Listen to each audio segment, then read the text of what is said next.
নমস্কার, সকলকে স্বাগত। চলো আজকে একটা সুন্দর অনুষ্ঠান দেখাই। অনুষ্ঠানটা হচ্ছে শহরের বাগানে অনুষ্ঠান। আমি গিয়েছিলাম, তোমাদের শেয়ার করছি। কলেজে আর 28 জুন বর্তমানে আমাদের এখন রানাঘাটে আছে দুটো জায়গায়। অনেক স্কুলের টিচারদের আমরা একটা গ্রুপ করে দিয়েছি বিভিন্ন স্কুলে, যাতে তারা আমাদের বৃক্ষরোপণের জায়গা করে দিতে পারে। টিচারদের নিয়ে শুধু একটা গ্রুপ তৈরি হয়েছে আমার। হ্যাঁ, আর কি আর আমরা এবার আরেকটা পদক্ষেপে এগোচ্ছি, সেটা হচ্ছে ম্যানগ্রোভ প্ল্যান্টেশন, যেটা খুব প্রয়োজন সমাজের জন্য। সুন্দরবনকে বাঁচাতেই হবে, এটা আমাদের একটা হেরিটেজ। ফলে ম্যানগ্রোভের জন্য, ম্যানগ্রোভ প্ল্যান্টেশনের জন্য আমরা কিন্তু লাভালাভি করছি মানে ভেতর আমরা সব যোগাযোগ করে ওখানে একটা ব্যবস্থা করছি। ওখানকার সিগন্যালটা গ্রিন হলেই মোটামুটি আমরা ওখানেও থাকবো। তো বৃক্ষরোপণটা আমরা করে যাবো এই মুহূর্তে, অন্তত এই বর্ষাকালটা তো বৃক্ষরোপণ করবো। তো এই তো আমাদের কাজ, এইটুকু কাজ। এর জন্য আপনারা এত পয়সা খরচা করে বাড়ির থেকে আসেন, এখানে আপনাদের অমূল্য সময় নষ্ট করেন। আপনাদের কাছ থেকে কেন পয়সা নিয়ে এই কাজটুকু করবো না। আমরা যেরকম কাজ করছি সেরকমই করব। আপনারা সম্ভব হলে আপনাদের বন্ধু বান্ধবদের ত্যাগ করবেন, যদি আসতে বলবেন, যদি সেরকম না থাকে করবেন। আমি আমার কথা আর বাড়াবো না।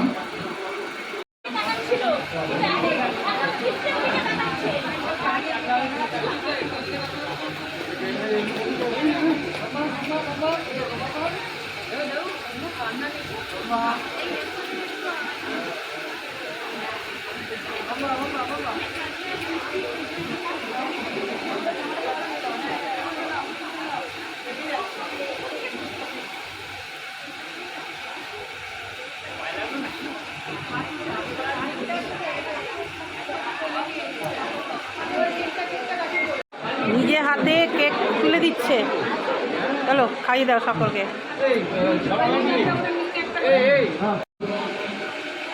প্রতিভাময়ী অনেক মানুষজন আছেন, এরকমই একজন আমরা আজকে প্রথম মিটে ওকে পেয়েছি, সুমিতা পয়রা। আপনারা ওর বই টই লেখা বুক ফেয়ারে পাবেন।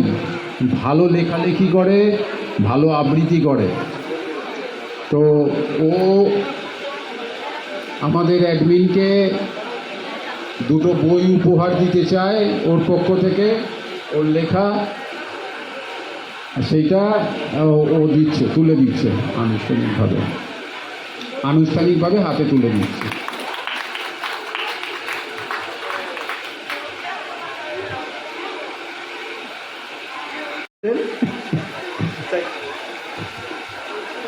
সকলকে অভিনন্দন। শহরের বাগান গ্রুপটা যে আপনাদের কাছে কোন জায়গায় অবস্থান করছে সেটা আপনাদের উপস্থিতি প্রমাণ করে, এবং শুধু শারীরিক উপস্থিতি নয়, একজন এসেছেন এমন জায়গা থেকে যেটা আমরা কল্পনাও করতে পারি না। অনেক সময় বিয়ের নিমন্ত্রণ যদি কৃষ্ণনগর থেকে আসে, আমরা বারাসাত থেকে কৃষ্ণনগরে যাই না, এত দূর আবার যাব এই কারণে। অথচ খড়গপুর থেকে, বেথুয়াডাহরি থেকে, চন্দননগর থেকে, কল্যাণী থেকে, কৃষ্ণনগর থেকে, কত জায়গা থেকে মানুষ এসেছেন প্রাণের তাগিদে, ভালোবাসার তাগিদে, সবুজের টানে। এটাই একটা বড় কাজ। বারাসাতে আমার একটা উষ্ণতা বাড়ুক, প্রকৃতির উষ্ণতা নয়।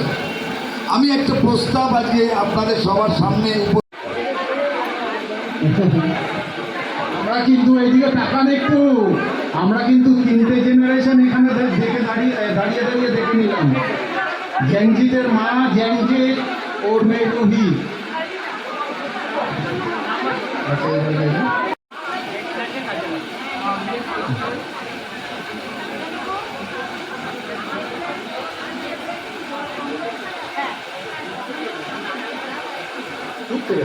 আচ্ছা দিদি, দুটো কথা বলো আমাদের গ্রুপ সম্পর্কে। তুমি তো আমাদের অনেক পুরনো মেম্বার।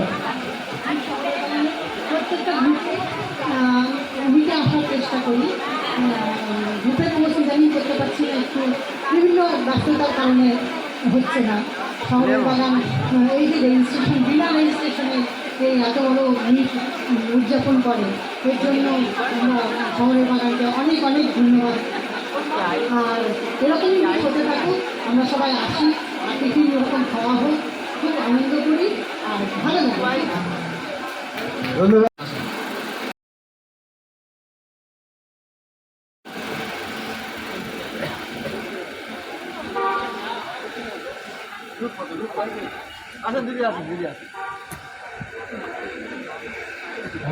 মা এবং বাবা রত্নাদি আমার বর্তমান সরকারের একজন বিধায়িকা পানিহাটির, তো ওনাদের মঞ্চে আহ্বান করে নিচ্ছি।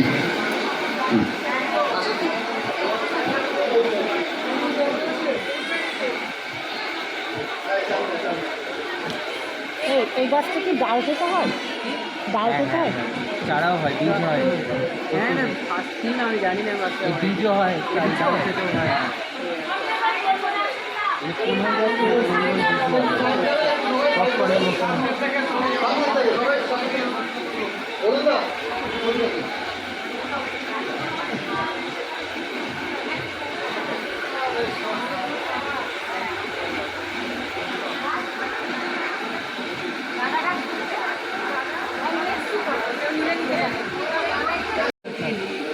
আচ্ছা, আমাদের মধ্যে উপস্থিত হয়েছে,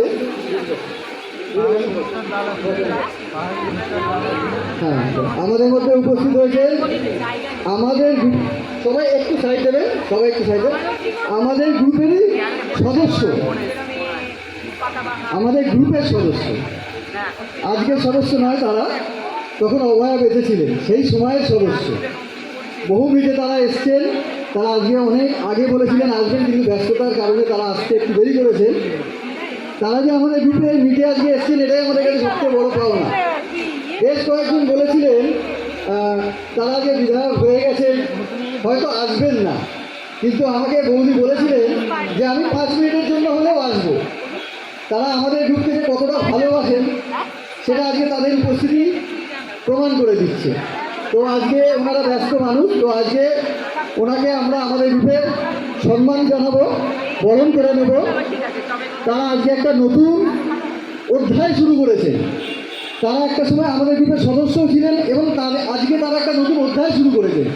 সেই অধ্যায়ের শুভ কামনা জানিয়ে আজকে শহরের বাগান গ্রুপে আমরা তাদেরকে বরণ করে নেব।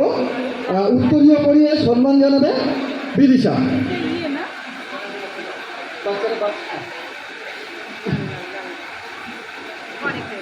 অর্নামেন্টাল ইসে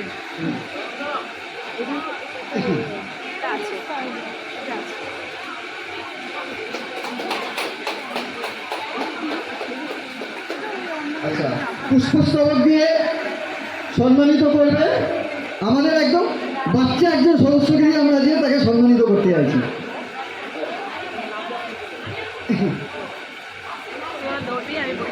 ওদিকে দেখো।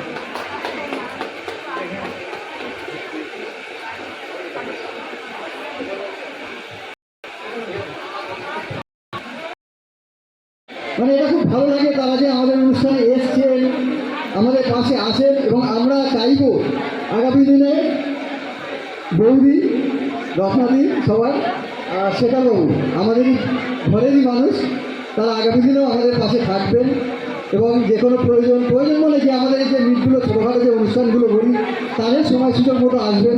কি আপনারা চান তো তারা আসুন? হ্যাঁ হ্যাঁ। তো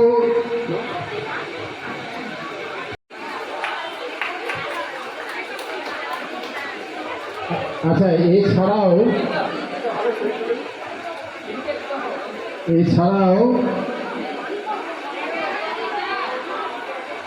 ব্যক্তিগত ওর নিজের লেখা বই,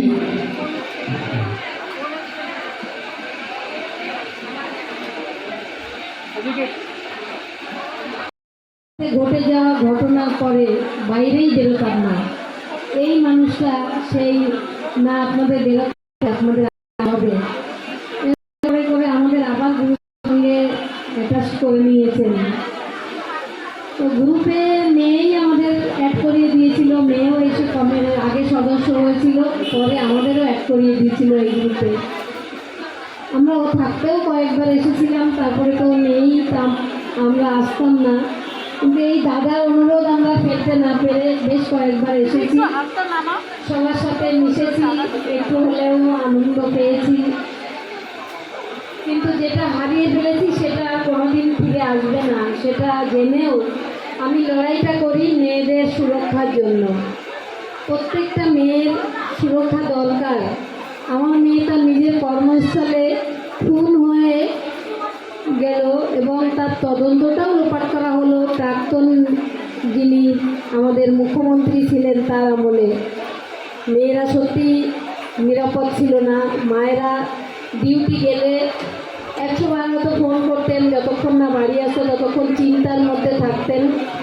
বর্তমান মুখ্যমন্ত্রী নারীদের সুরক্ষার জন্য অনেক কিছু করেছেন, আর আমিও আশা রাখি তার কাছ থেকে বিচারটা আমরা এবার অবশ্যই পাবো। আমার রাজনীতিতে আসার এটাই কারণ, মেয়েদের নিরাপত্তা এবং আমার মেয়ের ন্যায় বিচার। শুধু ন্যায় বিচার বললে হবে না, আমার মেয়ের যে স্বপ্ন ছিল, মা আমার টাকা পয়সা চাই না, আমার যেন নামের পরে অনেক ডিগ্রি থাকে, আমি যেন বড় ডাক্তার হতে পারি। তো আমার সেই স্বপ্নটা আমাদের কাছে এখন এসে পড়েছে, সে যেন নির্যাতিতা হিসাবে নয়, বড় ডাক্তার হিসাবে প্রতিষ্ঠিত হতে পারে সারা সমস্ত বিশ্বে। যেমন তাকে অভয়া নামে সবাই চেনে, আসল নামটা তার হয়তো অনেকেই জানেন না, কিন্তু আমি মা হয়েও সেই নামটা এখন নিতে পারি না, যেহেতু সুপ্রিম কোর্টের রায়ের অর্ডার রয়েছে। আমার লড়াইটা সেখানেও আছে, কেন একদিনে তার এত দিনের স্বপ্ন সব শেষ হয়ে যাবে, কেন তার নাম আমরা সামনে আনতে পারবো না। এটা নিয়ে আমি প্রধানমন্ত্রীকে বলেছি। আর মেয়ে যাতে আমরা থাকবো না কিন্তু মেয়ের নাম থাকবে এরকম একটা প্রতিষ্ঠা আমি করে যাব, সেটা আমার একটা হসপিটালের মাধ্যমে, যেহেতু মেয়ে সেবা করতে ভালোবাসতো। আজকেও আস্তে আস্তে অনেকেই একটা প্রোগ্রামে গেছি, সেখানে বলছেন দিদি আমাদের অনেক ওষুধ দিত এমারদের থেকে চেয়ে এনে। এইসব কথাগুলো সবসময় শুনতে হয়। তো ওর যেন নামটা, মানে পৃথিবী যতদিন থাকবে ওর নামটা স্বর্ণাক্ষরে লেখা থাকবে, আমরা বাবা মা হিসাবে সেটাও আমরা করব। নিয়েছি সেটা একটা বড় সমস্যা। 34 বছরে আমাদের কোনো উন্নয়ন হয়নি, শুধু আমাদের এলাকায় নয়, সমস্ত এলাকাতেই। পুরো পশ্চিমবঙ্গ এলাকা মানে দূষিত হয়ে গেছে একজন দূষিত মুখ্যমন্ত্রীকে আমরা পেয়ে।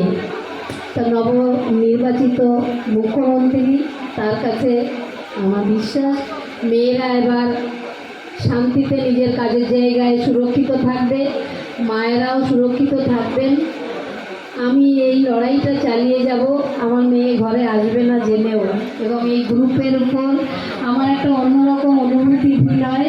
আমার এখানে এলে মনে হয় মেয়েটা, সবসময়ই মনে হয় মেয়েটা আমার সাথেই আছে।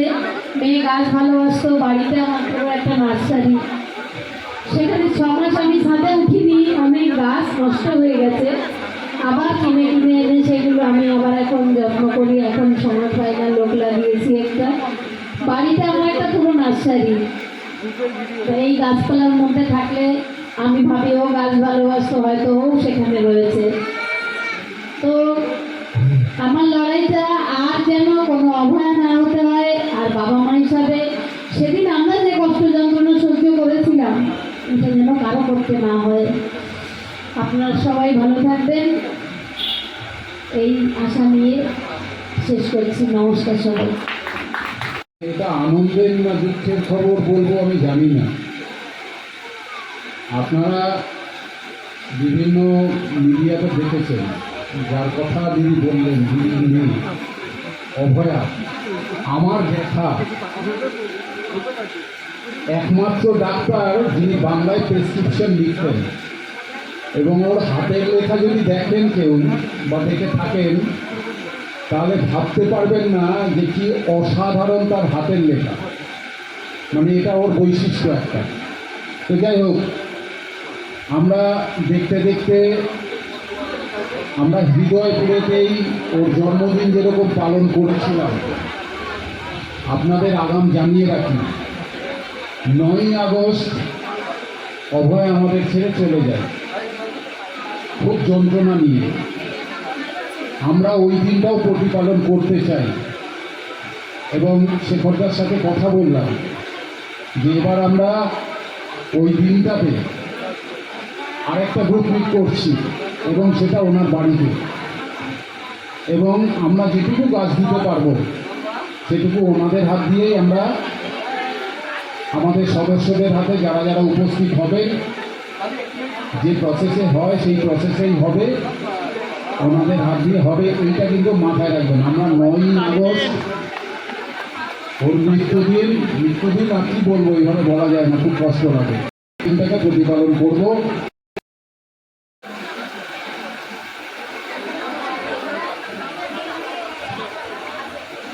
আপনাদের সাথে এমন কেউ আছে যেটা দিতে হবে?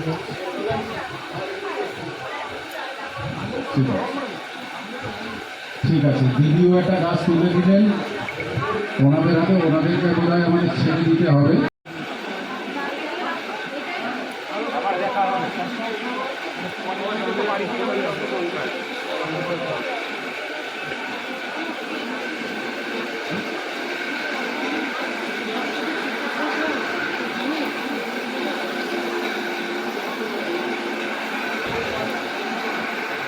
হ্যাঁ 85 85 18 18 00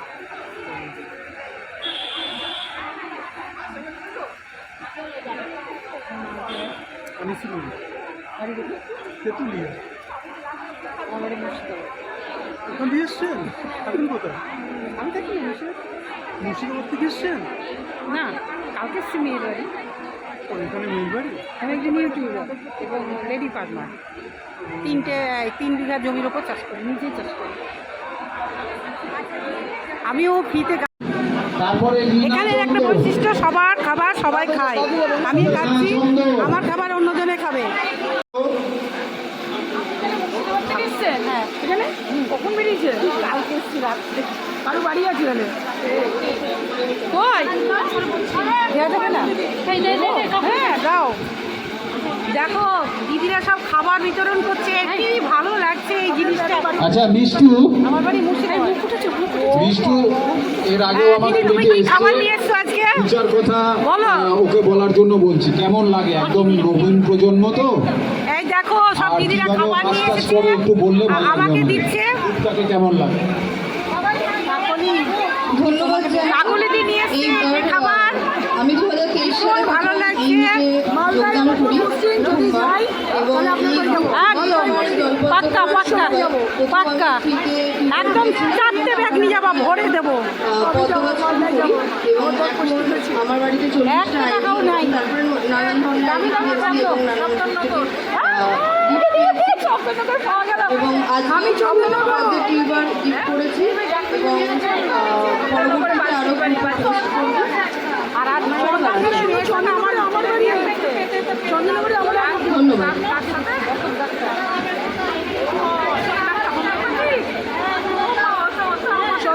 আচ্ছা এরপরে নয়ন হালদার,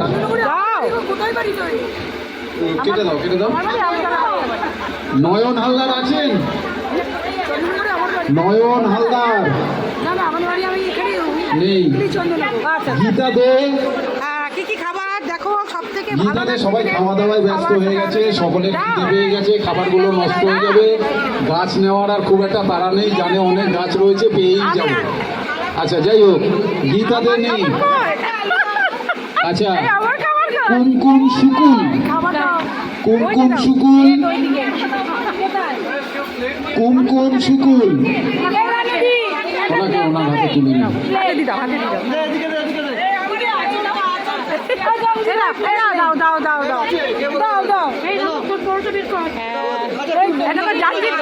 জানজের চিনি এসছো?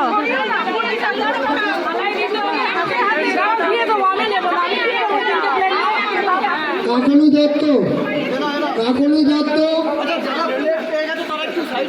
কাকলি দত্ত, গাছটা রেখো কিন্তু আমার জন্য, ওই সাইডে রাখো। ব্যাগটা কোথায় গেল? আমি বলতে পারছি না। আমার সব খাবার পড়ে গেল। নাও এখান থেকে আগে একটা লুচি তুলে নাও।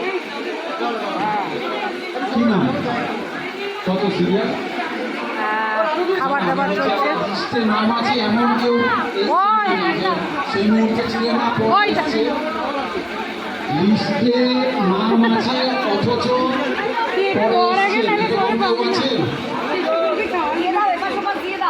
ওই আসলে খাওয়া দাওয়াতে সবাই ব্যস্ত। এই আচ্ছা, এইবার নিরাপদ বিশ্বাস অমরেশ গাছগুলো কিনে টেবিলে রাখো। ওই রাজকৃষ্ণ দাস তো আসেনি। একটু করে দিবা। আরেকজনে মিষ্টি আছে মিষ্টি। দিদি আছেন? আছেন? এই যে খাবার, কটা কত গো? প্রত্যেকের বাড়ি থেকে আসা খাবার সবাই যে যার মতন দিচ্ছে, এটা যে একটা অভিনব, ঠিক। খুবই ভালো লাগলো।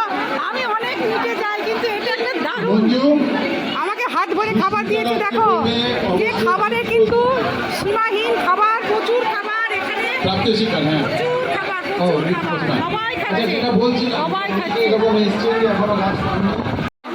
শহরের বাগানের একদম ভালো অ্যাক্টিভ আমি।